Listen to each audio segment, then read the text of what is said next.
बोलिए बृहस्पति देव भगवान की जय, गुरुदेव भगवान की जय। आज मैं गुरुवार यानी कि बृहस्पतिवार व्रत कथा सुनाने जा रही हूँ। भगवान बृहस्पति देव की पूजा अर्चना के लिए बृहस्पतिवार को व्रत रखकर बृहस्पतिवार की व्रत कथा को पढ़ने अथवा किसी दूसरे स्त्री पुरुष द्वारा सुनने की प्राचीन परंपरा रही है। बृहस्पतिवार को व्रत रखने और व्रत कथा सुनने से स्त्री पुरुषों की सभी मनोकामनाएं पूरी होती हैं। इस व्रत से धन संपत्ति की प्राप्ति होती है, निसंतानों को पुत्र प्राप्ति होती है, परिवार में सुख शांति बनी रहती है तथा सभी आनंद पूर्वक रहते हैं। बृहस्पतिवार को सूर्योदय से पहले उठकर स्नान आदि से निवृत्त होकर भगवान बृहस्पति देव का स्मरण करते हुए व्रत रखना चाहिए। व्रत रखने वाले को घर के किसी कक्ष में छोटा अथवा बड़ा पूजा स्थल बनाकर उसमें भगवान बृहस्पति देव की प्रतिमा की स्थापना करनी चाहिए। घर के समीप किसी मंदिर में जाकर भी भगवान बृहस्पति देव की पूजा की जा सकती है। भगवान बृहस्पति देव पीले रंग के पुष्प और पूजा की पीले रंग की सामग्री को विशेष रूप से पसंद करते हैं, इसलिए स्नान के बाद पीले रंग के वस्त्र धारण करने का विशेष महत्व बताया गया है। पीले रंग के पुष्प, केले और पीले चंदन से भगवान बृहस्पति देव की पूजा का विधान है। बृहस्पतिवार के व्रत में पूजन करने वाले को पूरे दिन में एक ही समय भोजन करना चाहिए। भोजन में चने की दाल, बेसन और दूसरे पीले रंग के खाद्य पदार्थों का ही सेवन करना चाहिए। व्रत रखने वाले पुरुष बृहस्पतिवार को दाढ़ी व सिर के बाल न कटाएं। पूजा के समय भगवान बृहस्पति देव से जो मनोकामना प्रकट की जाती है वे उस मनोकामना को पूरी करते हैं। इस व्रत में व्रत कथा पढ़ने और सुनने का विशेष महत्व है। बृहस्पतिवार की व्रत कथा इस प्रकार है। प्राचीन समय में आर्यावर्त में दिग्विजय नामक एक राजा था। राजा दिग्विजय अपनी प्रजा के सुख दुख का बहुत ध्यान रखता था। राजा के महल से कोई निर्धन खाली हाथ नहीं जाता था। वह प्रतिदिन भगवान बृहस्पति देव की पूजा करने के लिए मंदिर में जाया करता था। हर बृहस्पतिवार को राजा भगवान बृहस्पति देव का व्रत रखता था। भगवान बृहस्पति देव की पूजा अर्चना के बाद व्रत की कथा सुनता तथा एक ही समय भोजन करता था। लेकिन उसकी रानी राजा के पूजा पाठ और व्रत को बिल्कुल भी पसंद नहीं करती थी। राजा ने उसे कई बार समझाया, लेकिन रानी के व्यवहार में कोई बदलाव नहीं आया। रानी कभी भी निर्धन को अन्न, वस्त्र आदि दान नहीं देती थी। इतना ही नहीं, वह राजा को भी व्रत रखने, निर्धन को धन, वस्त्र आदि का दान देने के लिए मना करती थी। एक बार जंगल में कुछ हिंसक जानवरों ने राजा दिग्विजय के नगर में घुसकर लोगों को मारना शुरू कर दिया। प्रजा ने जब राजा दिग्विजय से जंगली जानवरों के उत्पात की बात कही तो वह स्वयं उनके शिकार के लिए गया। राजा दिग्विजय शिकार पर गया हुआ था। रानी महल में प्रसन्नतापूर्वक झूला झूल रही थी। उस दिन भगवान बृहस्पति अपना रूप परिवर्तित करके निर्धन भिक्षुक के रूप में महल के द्वार पर पहुँचे।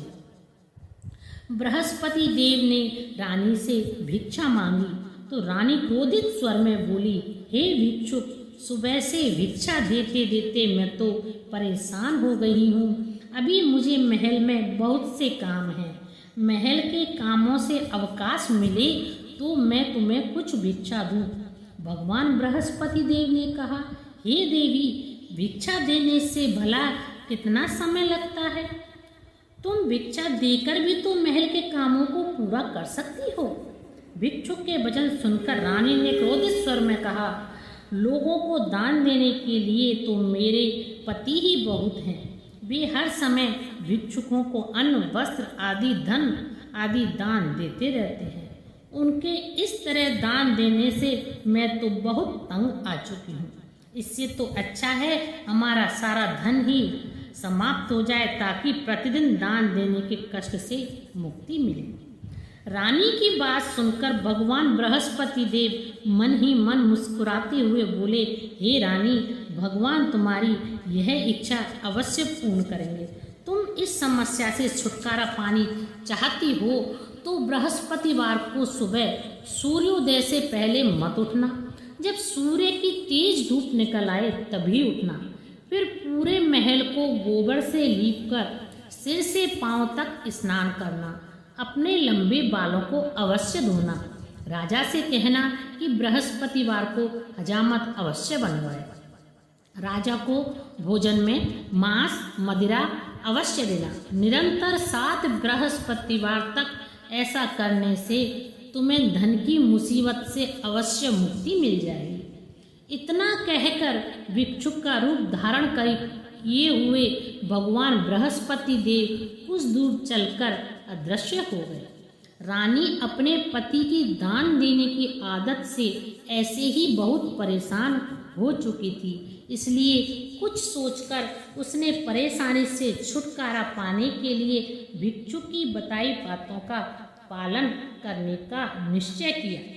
राजा ने रानी को ऐसा ना करने के लिए कहा, लेकिन रानी अपनी जिद पर अड़ी रही।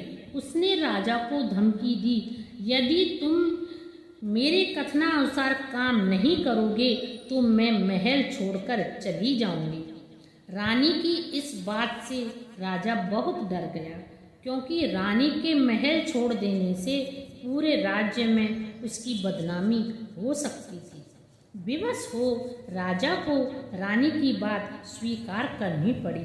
3 बृहस्पतिवार के बाद उसे कुछ करने की जरूरत ही नहीं पड़ी, क्योंकि तीसरे बृहस्पतिवार को ही सारा धन समाप्त हो गया। राजा का अन्न भंडार खाली हो गया। दूसरों को अन्न वस्त्र दान करने वाला राजा खुद अन्न के अभाव में भूखा मरने लगा। उस समय राजा ने अपनी रानी से कहा, रानी, अब मैं इस नगर में नहीं रह सकता। यहाँ तो हम किसी से भिक्षा भी नहीं मांग सकते, इससे हम अपमानित होंगे। अब मैं परदेश जा रहा हूँ, वहाँ कोई काम धंधा करूँगा, शायद हमारे भाग्य बदल जाए। यह कहकर रानी को महल में छोड़कर राजा धन कमाने के लिए परदेश चला गया। परदेश में उसने जंगल से लकड़ी काटकर लाने और नगर में बेचने का काम शुरू कर दिया। इधर रानी को कई कई दिन खाने को कुछ नहीं मिलता, अतः रानी अपने अच्छे दिनों की याद करके आंसू बहाती रही। एक दिन रानी ने भूख से परेशान होकर अपनी दासी से कहा, दासी, समीप के नगर में मेरी एक बहन रहती है, वह बहुत धनवान है। तू उसके पास जा और 5 सेर अनाज ले आ। उस अनाज से कुछ दिन तो पेट भरेगा, उसके बाद कहीं मेहनत मजदूरी करके काम चलाएंगे। रानी की बात सुनकर दासी चल पड़ी। जब दासी रानी की बहन के पास पहुंची तो वह भगवान बृहस्पति देव की पूजा अर्चना कर रही थी। दासी ने 5 सेर अनाज मांगा, लेकिन पूजा में व्यस्त बहन ने उसकी बात पर ध्यान नहीं दिया। दासी कुछ देर वहां बैठकर खाली हाथ महल में लौट आई। उसने रानी से आकर कहा, हे रानी, तुम्हारी बहन तो बहुत अभिमानी है। अधिक धन होने के कारण वह किसी की बात नहीं सुनती। मेरी बात का भी उसने कोई उत्तर नहीं दिया, बस पूजा पाठ करती रही। आखिर मुझे खाली हाथ ही लौटना पड़ा। रानी ने उदास मन से कहा, दासी, जब बुरे दिन आते हैं तो कोई सहायता नहीं करता। अपने भी मुंह मोड़ लेते हैं। यह सब हमारे भाग्य का दोष है। उधर पूजा पाठ के बाद रानी की बहन ने जब दासी की ओर देखा तो वह वहाँ से जा चुकी थी। बहन ने सोचा, अवश्य मेरी बहन पर कोई विपत्ति आ पड़ी है, तभी तो उसने दासी को भेजकर 5 सेर अनाज मंगवाया है। यह सोचकर वह एक घोड़ा गाड़ी पर सवार हो रानी से मिलने के लिए चल पड़ी। रानी के महल में पहुंचकर उसने कहा, बहन मुझे क्षमा करना, जब तुम्हारी दासी आई थी उस समय मैं बृहस्पति देव की पूजा कर रही थी, इसलिए पूरी व्रत कथा सुने बिना मैं उठ नहीं सकती थी। बृहस्पति देव यानी कि विष्णु भगवान का पूजन समाप्त करके जब मैं उठी तो तुम्हारी दासी वहाँ से लौट आई थी। रानी ने बहन को सारी दुख भरी कहानी सुनाकर कहा, मैंने दासी को 5 सेर अनाज लाने के लिए भेजा था। बहन ने रानी की कहानी सुनकर कहा, बहन मैं बृहस्पतिवार का व्रत रखकर भगवान बृहस्पति देव की पूजा करती हूँ। भगवान बृहस्पति देव सबका कल्याण करते हैं। तुम भी भगवान बृहस्पति देव का स्मरण करके अपने महल के किसी कक्ष में जाकर देखो, शायद अनाज रखा मिल जाए। बहन की बात सुनकर रानी ने मन में सोचा, उसकी धनवान बहन अवश्य ही उसका उपहास कर रही है, लेकिन भगवान बृहस्पति देव का नाम लेकर वह महल के एक कक्ष में गई। उस कक्ष में अंधेरे कोने में एक घड़ा रखा हुआ था। रानी ने उसमें हाथ डालकर टटोला तो सचमुच उस घड़े में अनाज भरा हुआ था। रानी बहुत हैरान हुई। उसने अपनी बहन से कहा, हे बहन, मुझे भी भगवान बृहस्पतिवार के व्रत की विधि बताओ, अब मैं भी उसका व्रत रखा करूँगी।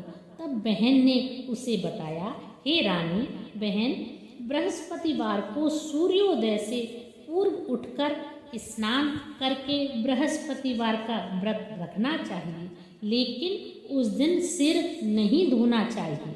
चने की दाल, मुनक्का या किशमिश लेकर केले के वृक्ष के पास जाकर उसकी जड़ में भगवान बृहस्पति देव की पूजा करनी चाहिए। घी का दीपक जलाकर रखना चाहिए। उस दिन एक समय ही भोजन करें और भोजन में चने का आटा और पीले खाद्य पदार्थ ही ग्रहण करें। बृहस्पतिवार का व्रत रखने से घर में धन्य धान्य की वृद्धि होती है, अनाज से भंडार भर जाते हैं। इस व्रत के विधिवत करने से निसंतान को संतान की प्राप्ति होती है। बहन के वचन सुनकर रानी ने तुरंत ही भगवान बृहस्पति का व्रत रखने का निश्चय कर लिया। 7वें दिन जब बृहस्पतिवार आया तो रानी ने बृहस्पतिवार का व्रत रखा। कहीं से मांगकर उसने चने और गुड़ का प्रबंध किया। चने की दाल से केले की जड़ में विष्णु भगवान का पूजन किया और घी का दीपक जलाकर भगवान बृहस्पति देव की पूजा की। रानी विष्णु भगवान के भोग के लिए पीले अन्न का कहीं से प्रबंध नहीं कर सकी, अतः वह मन ही मन परेशान होने लगी। उधर भगवान बृहस्पति देव रानी के विधिवत व्रत रखने के कारण उससे बहुत प्रसन्न हुए, अतः वह अपना रूप परिवर्तित करके 2 थालियों में पीला भोजन लेकर रानी के घर पहुँचे। भगवान बृहस्पति देव ने दासी से कहा, हे दासी, मैं तुम्हारी रानी के लिए व्रत का पीला भोजन लेकर आया हूँ। भोजन देकर वह चले गए। दासी ने रानी से भगवान बृहस्पति देव को भोग लगाकर उसे भोजन करने के लिए कहा। रानी को कुछ पता नहीं था। वह दासी से बोली, दासी, हमारी निर्धनता पर मेरा उपहास करती हो? तब दासी ने कहा, अभी अभी कोई आदमी मुझे 2 थाली में पीला भोजन देकर गया है। वेशभूषा से तो वह मुझे कोई पुजारी लगता था। रानी ने बृहस्पतिवार भगवान का भोग लगाया, फिर बचा हुआ भोजन दासी के साथ बैठकर ग्रहण किया। रानी प्रत्येक बृहस्पतिवार को विधिवत व्रत रखकर बृहस्पति देव की पूजा करने लगी। रानी के व्रत रखने से भगवान बृहस्पति देव बहुत प्रसन्न हुए। रानी के महल में धन की वर्षा होने लगी। कुछ ही दिनों में रानी के पास पुनः काफ़ी धन एकत्रित हो गया। उसके अन्न के भंडार भी भर गए। इतना सब कुछ होने से रानी पुनः पहले की तरह आलसी और अभिमानी हो गई। एक दिन रानी ने किसी भिक्षुक को आलस्य के कारण खाली हाथ लौटा दिया तो दासी ने कहा, हे रानी, आप फिर पहले की तरह धन संपत्ति पाकर आलसी हो गई हो। निर्धन को अपने द्वार से खाली हाथ लौटाना अच्छा नहीं होता है। भगवान बृहस्पति देव की कृपा से हमें अत्यधिक धन और अन्न मिला है, इसलिए आलस्य छोड़कर हमें निर्धनों को दिल खोलकर दान देना चाहिए।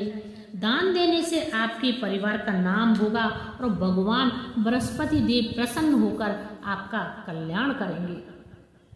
दासी की बात सुनकर रानी ने निर्धनों को फिर से दान देना शुरू कर दिया। कई निर्धन ब्राह्मणों को धन देकर उनकी कन्याओं के विवाह में सहायता की। रानी की सब जगह प्रशंसा होने लगी। धन संपत्ति मिलने के बाद रानी को राजा की याद सताने लगी। रानी ने एक दिन दासी से कहा, दासी, पता नहीं राजा परदेश में किस हाल में होंगे, मुझे अब उनका पता लगाना चाहिए। रानी ने पूजा के समय भगवान बृहस्पति देव से प्रार्थना की कि उसके पति को जल्द ही घर लौटने का स्मरण कराए। उसी रात भगवान बृहस्पति देव परदेश में रह रहे राजा दिग्विजय के स्वप्न में आकर बोले, हे राजन, तुम अपने नगर को लौट जाओ, तुम्हारी रानी तुम्हें बहुत याद कर रही है। राजा सुबह उठकर लकड़ियां काटकर लाने के लिए जंगल की ओर चल पड़ा। जंगल से गुजरते हुए वह सोचने लगा कि रानी की गलती से उसे कितने दुख भोगने पड़े हैं। राजपाट छोड़कर परदेश में आकर रहना पड़ा। जंगल से लकड़ियां काटकर नगर में बेचकर गुजारा करना पड़ा। उसी समय बृहस्पति भगवान एक सन्यासी के वेश में राजा के पास पहुँचे। भगवान ने राजा से पूछा, हे लकड़हारे, तुम किस चिंता में डूबे हो? राजा ने दुखी मन से अपनी सारी बात उस सन्यासी को बताई। उसकी कथा सुनकर सन्यासी ने कहा, हे लकड़हारे, तुम्हारी पत्नी ने भिक्षुक को धन नहीं देने के लिए आलस्य किया था। इससे भगवान बृहस्पति देव क्रोधित हो गए थे। उनके क्रोधित होने से ही तुम्हारी ऐसी हालत हुई। लेकिन अब चिंता करने की कोई बात नहीं है। तुम घर लौटकर विधिवत भगवान बृहस्पति देव का व्रत रखना आरंभ कर दो। बृहस्पति देव का व्रत रखकर चने की दाल और गुड़ को जल के भरे जल बर्तन में डालकर केले के वृक्ष की पूजा करो। इसके बाद व्रत की कथा सुनो। स्वयं भी व्रत कथा कह सकते हो। इस प्रकार व्रत करने से भगवान बृहस्पति तुम्हारी सभी मनोकामनाएं पूरी करेंगे। राजा ने सन्यासी से कहा, हे सन्यासी, मैं भगवान बृहस्पति देव की पूजा करना तो चाहता हूँ, लेकिन लकड़ियाँ काटकर बेचने से बस अपना पेट ही भर पाता हूँ। भगवान की पूजा के लिए धन कहाँ से लाऊं? राजा की बात सुनकर सन्यासी का रूप धारण किए भगवान बृहस्पति देव ने कहा, भगवान बृहस्पति देव का स्मरण कर तुम जंगल में जाकर लकड़ियाँ काटना, फिर उन्हें नगर में ले जाकर बेचना।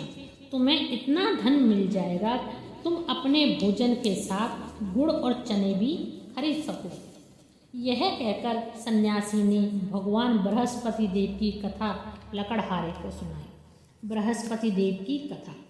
प्राचीन समय में बसंतपुर नगर में एक निर्धन ब्राह्मण रहता था। ब्राह्मण की कोई संतान नहीं थी। उसकी पत्नी बहुत फुअड़ औरत थी। वह सुबह काफ़ी धूप निकलने के बाद उठती थी। प्रतिदिन स्नान भी नहीं करती थी और भगवान की पूजा करने की भी तो वो सोच भी नहीं सकती थी। सुबह उठते ही वह पहले भोजन करती, घर में सफाई करना उसे कतई पसंद नहीं था। ब्राह्मण अपनी पत्नी के इस आचरण से बहुत दुखी रहता था। भगवान की अनुकंपा से उस ब्राह्मण की पत्नी को एक 10वें महीने में कन्या पैदा हुई। निर्धन ब्राह्मण कन्या के जन्म से बहुत दुखी हुआ। धीरे धीरे ब्राह्मण की कन्या बड़ी होने लगी। बचपन से ही उस कन्या की रुचि भगवान विष्णु की पूजा में थी। वह प्रातः उठते ही स्नान आदि करके भगवान विष्णु की पूजा करने मंदिर में जाती थी। बृहस्पतिवार को व्रत रखकर विधिवत पूजा पाठ करती थी। फिर पढ़ने के लिए पाठशाला में जाती। घर से चलते हुए वह मुट्ठी में जौ भरकर ले जाती और रास्ते में थोड़े थोड़े जौ गिराती जाती थी। जब वह पाठशाला से घर लौटती तो जौ के वे दाने सोने में बदले हुए मिलते।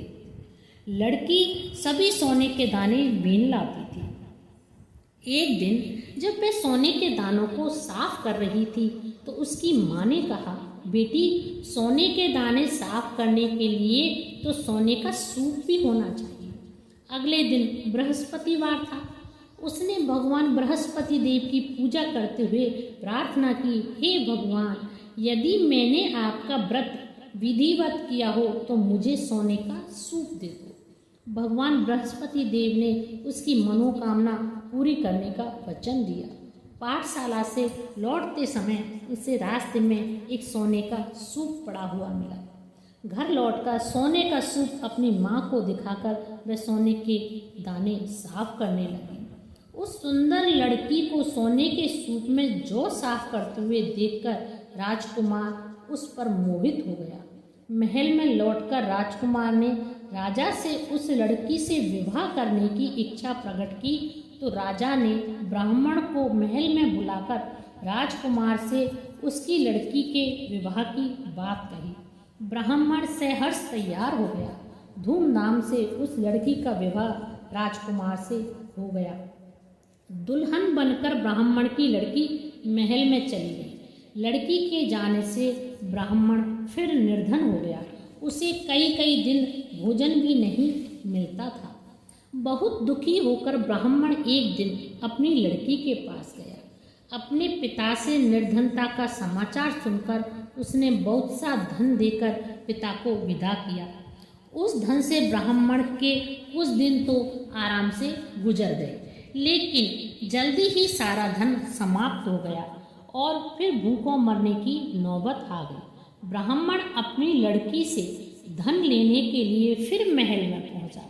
लड़की ने पिता की बुरी हालत देखकर कहा, पिताजी, आप कब तक मुझसे धन लेकर जीवन यापन करेंगे? आप कोई ऐसा उपाय क्यों नहीं करते जिससे आपका घर भी धन संपत्ति से भर जाए? ब्राह्मण ने कहा, मैंने तेरी माँ को बहुत समझाया पर उसकी समझ में कुछ भी नहीं आता। उसका फुहड़पन नष्ट हो तो घर की निर्धनता भी दूर हो जाए। तब कुछ सोचकर लड़की ने अपने पिता से कहा, पिताजी, आप कुछ दिनों के लिए माँ को मेरे पास छोड़ जाओ। ब्राह्मण अपनी पत्नी को लड़की के पास महल में छोड़ आया। लड़की ने अपनी माँ से कहा, माँ, तुम प्रातःकाल उठकर स्नान आदि करके भगवान बृहस्पति देव की पूजा अवश्य करना। पूजा करने से तुम्हारी निर्धनता अवश्य दूर हो जाएगी। लेकिन माँ ने उसकी कोई बात नहीं मानी। तब क्रोधित होकर लड़की ने अपनी माँ को एक कमरे में बंद कर दिया। सूर्योदय के समय माँ को उठाकर जबरदस्ती उसे स्नान कराया। फिर मंदिर में ले जाकर भगवान बृहस्पति देव की पूजा कराई। कुछ दिनों तक ऐसा करने से उस लड़की की माँ की बुद्धि में परिवर्तन हुआ। वह स्वयं बृहस्पतिवार का व्रत रखने लगी। उस व्रत रखने से ब्राह्मण के घर में भगवान विष्णु की अनुकंपा से धन की वर्षा होने लगी। दोनों पति पत्नी धन्य धान्य पाकर आनंद पूर्वक जीवन यापन करते हुए विष्णु धाम को चले गए। लकड़हारा बने राजा ने सन्यासी से भगवान बृहस्पति देव की यह कथा सुनकर बृहस्पतिवार का व्रत रखकर भगवान विष्णु की पूजा की। उस दिन से उसके सभी कलेश दूर हुए। लेकिन अगले बृहस्पतिवार को कामकाज की अधिकता के कारण उसने भगवान बृहस्पति देव का व्रत नहीं रखा। भगवान बृहस्पति देव इससे उस लकड़हारे बने राजा दिग्विजय पर बहुत क्रोधित हुए। उसे इस भूल की सजा दी। उस दिन राजा के नगर में घोषणा करके सबको सूचित किया कि प्रत्येक नागरिक मेरे महल में भोजन करने आए और जो नहीं आएगा उसे भारी दंड दिया जाएगा। लकड़हारा बने राजा ने उस नगर के राजा की घोषणा को तो सुनी, लेकिन जंगल से लकड़ी काटकर लाने और उसे बेचने में देर हो जाने के कारण वह समय पर महल में भोजन करने नहीं पहुंच सका। अतः राजा के सैनिक लकड़हारे को पकड़कर महल में ले गए। राजा ने उसे महल के एक कक्ष में बैठाकर भोजन कराया। उस कक्ष में एक खूंटी पर रानी का सोने का हार टंगा हुआ था। लकड़हारा अकेला उस कक्ष में भोजन कर रहा था। तभी उसने एक आश्चर्यजनक घटना घटते देखी। देखते ही देखते वह खूंटी हार को निगल गई। थोड़ी देर के बाद नगर के राजा ने हार को गायब देखा तो लकड़हारे को कारावास में डलवा दिया। लकड़हारा मन ही मन अपने भाग्य को कोसने लगा। तभी उसे जंगल में मिले सन्यासी का स्मरण हो आया। थोड़ी देर में भगवान बृहस्पति देव सन्यासी के रूप में उसके सामने प्रकट हुए और कहा, हे लकड़हारे, तूने भगवान बृहस्पति देव की पूजा नहीं की, इसी कारण तुम्हें कष्ट हुआ है। लेकिन अब चिंता मत करो। बृहस्पतिवार के दिन कारागार के दरवाजे पर पैसे पड़े हुए मिलेंगे। भगवान बृहस्पति देव का व्रत रखकर उन पैसों से पूजा की सामग्री मंगाकर उनकी पूजा करोगे तो तुम्हारे सब दुख दूर हो जाएंगे। बृहस्पतिवार के दिन दरवाजे पर पड़े मिले पैसों से चने और गुड़ मंगाकर लकड़हारे ने बृहस्पतिवार की कथा सुनाई तो भगवान बृहस्पति देव ने प्रसन्न होकर उस नगर के राजा को स्वप्न में लकड़हारे को कारागार से मुक्त करने को कहा। सुबह राजा ने अपने कक्ष में जाकर देखा तो खूंटी पर रानी का हार मिल गया। राजा ने लकड़हारे को मुक्त कर दिया और उसे बहुत सारा धन और आभूषण देकर विदा किया। लकड़हारा बना राजा उस नगर से चलकर अपने नगर में पहुंचा तो उस नगर में कुएं, धर्मशाला, बाग बगीचे देखकर बहुत प्रसन्न हुआ। राजा ने एक व्यक्ति से पूछा, ये कुएं धर्मशाला किसने बनवाई है? उस व्यक्ति ने राजा को बताया, ये सब रानी और उसकी दासी ने बनवाए हैं। राजा नगर के जिस भी आदमी से इसके बारे में पूछता सब रानी और दासी का ही नाम बताते। राजा जब महल में पहुंचा तो रानी ने उसका भव्य स्वागत किया। तब राजा ने निश्चय किया कि सप्ताह में एक बार तो सभी बृहस्पति देव का व्रत तथा पूजन करते हैं, परंतु मैं प्रतिदिन व्रत किया करूँगा और दिन में 3 बार कथा कहा करूँगा। अब राजा हर समय दुसाले में चने की दाल बांधे रहता तथा दिन में 3 बार बृहस्पति देव की कथा कहता। कुछ दिनों के बाद राजा को अपनी बहन की याद आई। एक दिन घोड़े पर सवार होकर राजा अपनी बहन से मिलने पहुंचा। अभी राजा नगर के बाहर पहुंचा ही था कि उसने कुछ लोगों को एक शव को ले जाते हुए देखा। राजा को स्मरण हो आया कि आज उसने किसी को बृहस्पतिवार की व्रत कथा नहीं सुनाई। राजा ने उन लोगों को रोककर कहा, भाइयों, आप सबको ले जाने से पहले मेरे बृहस्पतिवार की कथा सुनिए। राजा ने कहा तो लोग उन पर क्रोधित हुए, तुम पागल तो नहीं हो गए हो? लेकिन कुछ बूढ़े लोगों ने कहा, अच्छा भाई, साथ चलते चलते तुम अपनी कथा सुना। राजा ने चलते हुए आधी कथा ही सुनाई थी कि सब हिलने लगा। राजा के पूरी कथा सुनाते ही सब उठकर बैठ गया। लोगों ने हैरानी से दांतों तले उंगली दबाई और अगले बृहस्पतिवार से भगवान बृहस्पति देव का व्रत रखने व कथा सुनने का निश्चय कर लिया। घोड़े पर सवार राजा चलते हुए एक किसान के पास पहुंचा। किसान अपने खेत में हल चरा रहा था।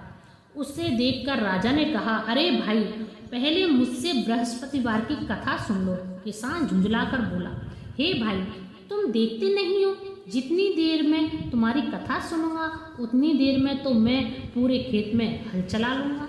राजा निराश होकर चलने लगा। तभी किसान के बैल लड़खड़ाकर जमीन पर जा गिरे।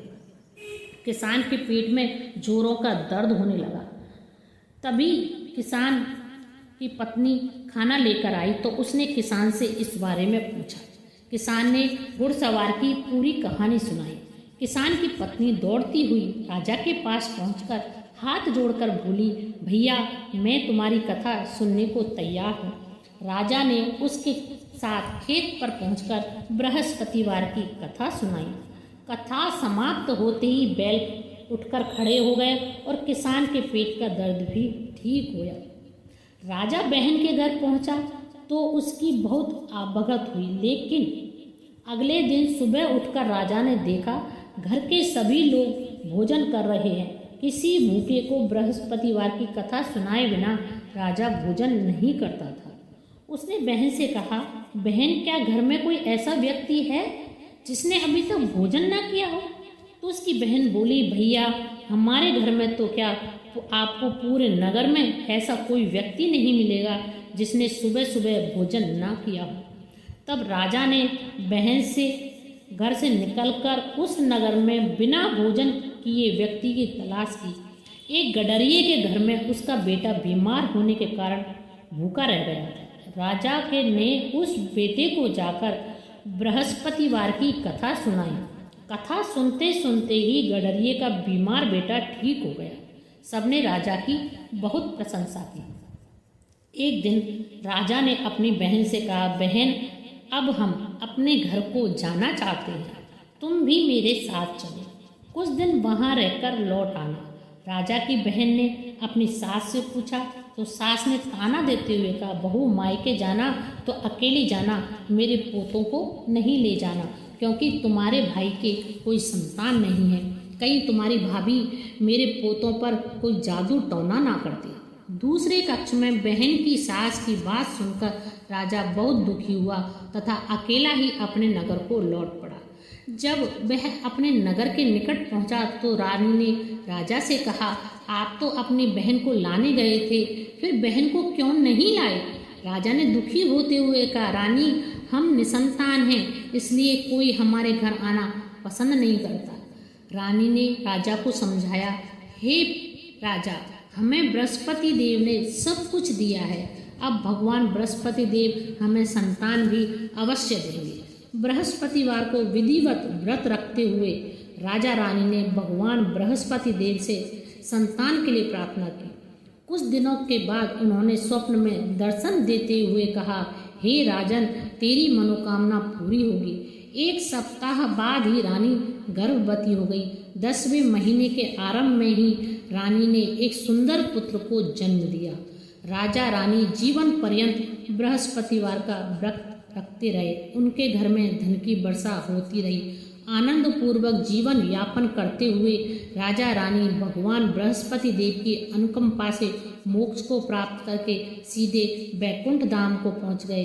बृहस्पतिवार को विधिवत व्रत रखकर जो स्त्री पुरुष भगवान विष्णु की पूजा करते हैं, भगवान उनकी सभी मनोकामनाओं को पूरा करते हैं। इति श्री बृहस्पति व्रत कथा संपूर्णम। ओम श्री हरे नमः। श्रीमन्नारायण नारायण नारायण, श्रीमन्नारायण नारायण नारायण। बोलिए विष्णु भगवान की जय, बृहस्पति देव भगवान की जय, गुरुदेव भगवान की जय। ओम जय बृहस्पति देवा, स्वामी जय बृहस्पति देवा। छिन छिन भोग लगाऊं, पल पल भोग लगाऊं, कदली फल मेवा।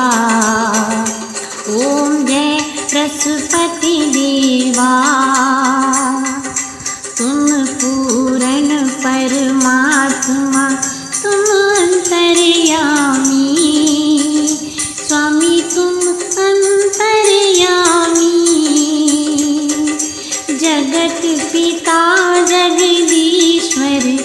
जगत पिता जगदीश्वर तुम सबके स्वामी।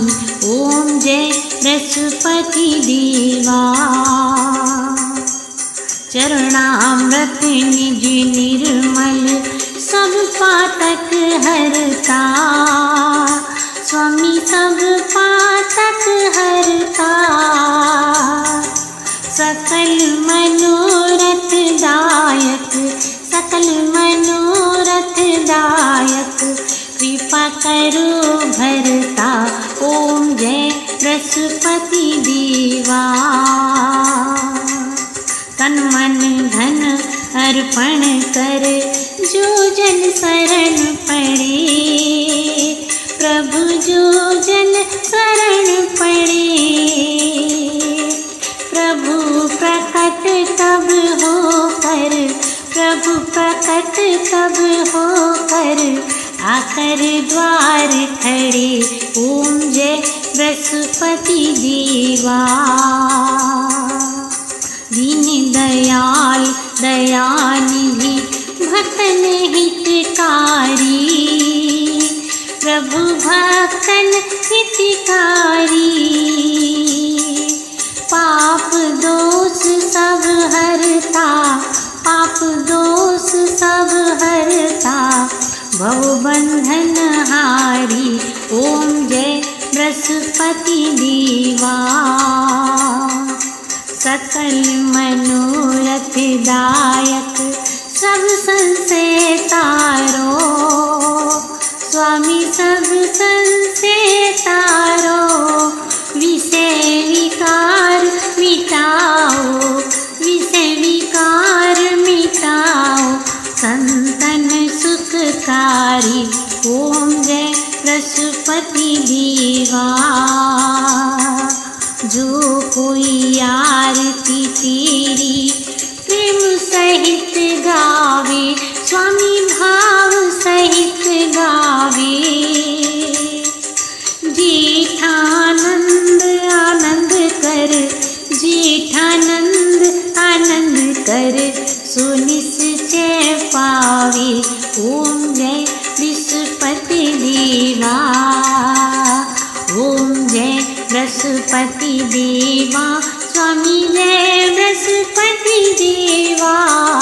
छिन छिन भोग लगाऊं कदली भोग लगाऊं कदली फल मेवा। ओम जय बृहस्पति देवा।